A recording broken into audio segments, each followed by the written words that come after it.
3 construction photos అన్ని పెట్టాను కదా, ఇది 7వ తారీఖున అమ్మవారిని పల్లకిలో, అంటే ఇంకా గుడి ఓపెనింగ్ అవ్వలేదండి.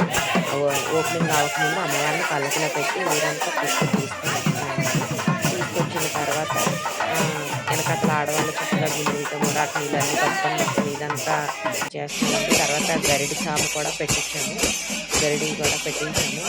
చిన్న తప్పన్న గరిడి ఇవన్నీ ఎత్తుని తీసుకొచ్చుకొని చేసామండి. చక్కగా అన్ని గరిడిని పెట్టి గుడి దగ్గర చాలాసేపు పాటలు పాడి అన్నీ చేయించాము.